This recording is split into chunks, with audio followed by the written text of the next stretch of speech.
में जटिल अणुओं को तोड़कर किसमें चेंज करेंगे? सरल अणुओं में। ठीक है, जटिल अणुओं को तोड़कर किसमें चेंज किया जाएगा? सरल अणुओं में। जब जटिल अणुओं को तोड़कर सरल अणुओं में चेंज करेंगे तो क्या प्राप्त होगी हमें? ऊर्जा। ऊर्जा की प्राप्ति होती है। ठीक है, तो दो प्रकार की क्रियाएं होगी, एक तो अपचय और एक उपचय। एक में ऊर्जा की कमी हो रही है और एक में ऊर्जा की क्या हो रही है? वृद्धि हो रही है। ठीक है, जैसे बात करेंगे, फर्स्ट टॉपिक स्टार्ट करेंगे कार्बोहाइड्रेट। ठीक है, यहाँ तक क्लियर है? कोशिका की बात कर रहे थे तो फिर नेक्स्ट टॉपिक स्टार्ट करेंगे मेन कार्बोहाइड्रेट, जैव अणु।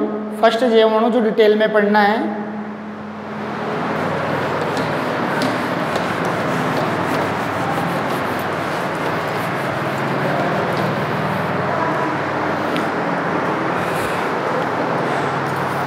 एक चीज़ पूछ लें, कोशिका की बात कर रहे हैं, छोटी क्लास से पढ़ते हुए आ रहे हैं। ठीक है, यहाँ सारी चीज़ें माइटोकॉन्ड्रिया, गोल्जी का लाइसोसोम, कोशिकांग पढ़ चुके हैं और इतना डिटेल में नहीं है। ठीक है, कोशिका की बात करें तो कोशिका को ऊर्जा किससे प्राप्त होती है? खाद्य अणुओं के ऑक्सीकरण से। ठीक है, कोशिका को किससे ऊर्जा प्राप्त हो रही है? खाद्य अणुओं के ऑक्सीकरण से, या कहते हैं निम्नीकरण से प्राप्त हो रही है। ये ऑक्सीकरण, ठीक है, कहाँ उपस्थित होगा? कौन से कोशिकांग में होगा?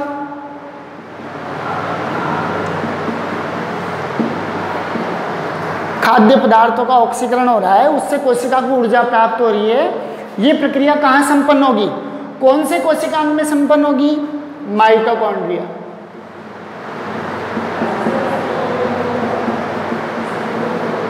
कहाँ संपन्न होगी? माइटोकॉन्ड्रिया में संपन्न होगी।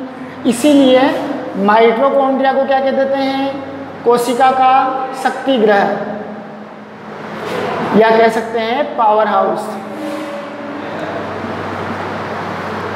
कोशिका का शक्ति गृह, या क्या कह सकते हैं? पावर हाउस कह सकते हैं। ठीक है, तो खाद्य पदार्थों के ऑक्सीकरण से, खाद्य पदार्थों के निम्नीकरण से कोशिका को क्या प्राप्त हो रही है? ऊर्जा प्राप्त हो रही है। उसी के द्वारा अपनी क्या कर रही है? जैविक क्रियाओं को, जो भी रासायनिक अभिक्रियाएं हैं उनको संपन्न कर पाती है। ठीक है, ये ऑक्सीकरण मुख्यतः कोशिका में कहाँ होता है? माइटोकॉन्ड्रिया में। किसकी उपस्थिति में संपन्न होता है? एंजाइम्स की उपस्थिति में। किसकी उपस्थिति में संपन्न होगा? एंजाइम्स की उपस्थिति में संपन्न होगा।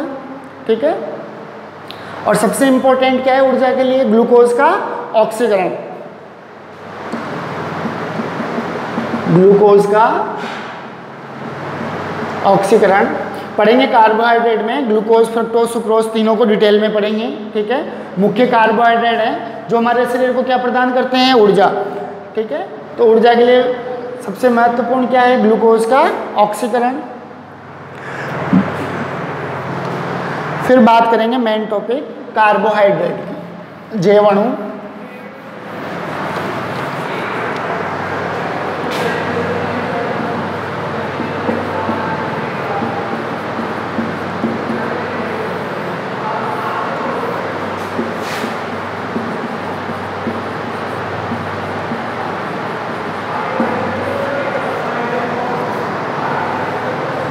कार्बोहाइड्रेट की बात करते हैं। ठीक है, तो कार्बोहाइड्रेट नाम से पता लग रहा है किसके यौगिक होंगे? कार्बोहाइड्रेट नाम दिया था तो किस आधार पर नाम दिया था? ठीक है, क्या कहा था कि कार्बोहाइड्रेट दो शब्दों से मिलकर बना है। ठीक है, कार्बोहाइड्रेट दो शब्दों से मिलकर बना है। कौन कौन से? कार्बो, या कह सकते हैं कार्ब, और एक हाइड्रेट। एक तो कार्बन और हाइड्रेट यानी जल के अणु। ठीक है, कार्बोहाइड्रेट नाम कितने शब्दों से मिलकर बना है? दो शब्दों से। एक तो कार्ब, या कहते हैं कार्बो, और एक किससे? हाइड्रेट। कार्ब या कार्ब यानी कार्बन, हाइड्रेट यानी किसके अणु? जल या पानी के। यानी वे यौगिक जिनमें कार्बन और जल का अणु उपस्थित है क्या कहलाते हैं? कार्बोहाइड्रेट। ऐसे यौगिक जिनमें कार्बन और जल के अणु उपस्थित हैं क्या कहलाते हैं? वो कार्बोहाइड्रेट कहलाते हैं। तो कार्बोहाइड्रेट दो शब्दों से मिलकर बना होता है। कार्बो का अर्थ कार्बन और हाइड्रेट का अर्थ क्या होता है? जल। तो जो यौगिक, जो अणु कार्बन और जल से निर्मित होते हैं क्या कहलाते हैं? कार्बोहाइड्रेट कहलाते हैं। फिर बात कर रहे थे, यहाँ तक क्लियर है, कार्बो यानी कार्बन और हाइड्रेट यानी जल के अणु। हाइड्रेट किसके लिए यूज करेंगे? जल के लिए, ठीक है। कार्बन के जलयुक्त यौगिक, कार्बन के जलयुक्त यौगिक क्या कहला रहे हैं? कार्बोहाइड्रेट कहलाते हैं। कार्बोहाइड्रेट प्राकृतिक कार्बनिक यौगिक है। कार्बोहाइड्रेट क्या है? पढ़ा था बहुलक में भी, ठीक है। कार्बोहाइड्रेट में पढ़े थे, किसके रूप में है? बहुलक के रूप में। वर्गीकरण भी देखेंगे, अलग अलग स्वाद के आधार पर अलग वर्गीकरण होगा, जो भी इनका स्वाद या भौतिक गुण है, ठीक है। जल अपघटन के आधार पर अलग वर्गीकरण होगा, और एक होगा अपचयन के आधार पर। तो 3 प्रकार के वर्गीकरण देखेंगे कार्बोहाइड्रेट के। किस किस प्रकार के कार्बोहाइड्रेट होंगे? तो कार्बोहाइड्रेट प्राकृतिक कार्बनिक यौगिक है, तथा किसके द्वारा निर्मित हो रहा है? पौधों में प्रकाश संश्लेषण की क्रिया के द्वारा निर्मित होता है, ठीक है। पेड़ पौधे ही अपना भोजन स्वयं बनाते हैं, कौन सी क्रिया के द्वारा? प्रकाश संश्लेषण के द्वारा। यानी किसका निर्माण कर रहे हैं वो वहाँ पे? कार्बोहाइड्रेट का। पढ़ते हैं छोटी क्लास में, प्रकाश संश्लेषण पढ़ा हुआ है। प्रकाश संश्लेषण, ठीक है। प्रकाश संश्लेषण कौन सी क्रिया है? जिसके द्वारा पेड़ पौधे अपना भोजन क्या करते हैं? स्वयं निर्मित करते हैं, ठीक है। यानी किसका निर्माण कर रहे हैं वो? कार्बोहाइड्रेट का।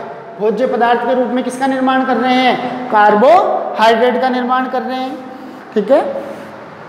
तो पौधों में प्रकाश संश्लेषण के द्वारा किसका निर्माण होता है? कार्बोहाइड्रेट का निर्माण होता है। क्रिया की बात करें, CO2 और H2O, जब कार्बन डाइऑक्साइड और जल, CO2 plus H2O, carbon dioxide और जल के अणु, ठीक है, किसकी उपस्थिति में? प्रकाश और पर्णहरित, पर्णहरित या क्लोरोफिल, ठीक है। तो CO2 कार्बन डाइऑक्साइड तथा जल आपस में क्रिया करेंगे। तो जब CO2 और H2O प्रकाश और पर्णहरित की उपस्थिति में आपस में क्रिया करते हैं, तो किसका निर्माण करते हैं? अपने भोजन का, भोज्य पदार्थ का, यानी किसका कह सकते हैं? कार्बोहाइड्रेट का। और ये क्रिया क्या कहलाती है? प्रकाश संश्लेषण। तो जब CO2 और H2O पर्णहरित और प्रकाश की उपस्थिति में क्रिया करेंगे, तो किसका निर्माण करेंगे? कार्बोहाइड्रेट का, भोज्य पदार्थ का निर्माण करते हैं। और साथ में क्या मुक्त कर देते हैं? ऑक्सीजन। साथ में क्या मुक्त करेंगे? ऑक्सीजन मुक्त कर देते हैं। सिंपल में रिएक्शन देखें प्रकाश संश्लेषण की, तो CO2 प्लस H2O किसकी उपस्थिति में? प्रकाश, ठीक है, और पर्णहरित क्लोरोफिल, इन दोनों की उपस्थिति में किसका निर्माण करेंगे? CxH2O का होल वाई, यानी क्या नाम दे दिए इसको? कार्बोहाइड्रेट। साथ में किसके अणु मुक्त करेंगे, फ्री करेंगे? ऑक्सीजन के। तो मान लो CO2 का कितना अणु X और H2O के कितने अणु ले लिए? Y। तो जब CO2 H2O प्रकाश और पर्णहरित की उपस्थिति में क्रिया करेंगे, तो किसका निर्माण करेंगे? भोज्य पदार्थ का, ठीक है। यानी किसका निर्माण कर रहे हैं? कार्बोहाइड्रेट का, ठीक है। साथ में क्या मुक्त करेंगे? ऑक्सीजन, ठीक है। कितने अणु? Y अणु।